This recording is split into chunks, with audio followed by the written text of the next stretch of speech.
определенно мы должны к нему подойти и уже чуть-чуть более-менее культурить здесь. Но я не думаю, там мы каждый год переклеивали, надо. В Новоалексеевке вообще крымские татары живут уже 48 лет. Теперь вы приехали, там есть дедушки, у вас свои родители, которые депортированы. Фотографии собрать? Уже по численности было 2000.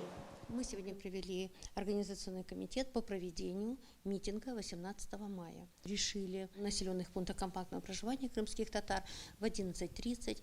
Они соберутся у себя с представителями власти, то лишь это председатель поселкового совета, это местные имамы, это местные представители местных меджлисов. Они проведут у себя митинг. Затем в 12 часов будет это всеукраинская общая акция «Дай гудок», и в 12:30 они выедут автопробегом к городу Генически. В Генически в 13:00 будет проведен митинг, в 13:00. Возле Генической администрации будут проводиться культурные мероприятия. Дальше это шествие направится в сторону Чонгара. Основная часть митинга будет проходить возле временной границы с Крымом.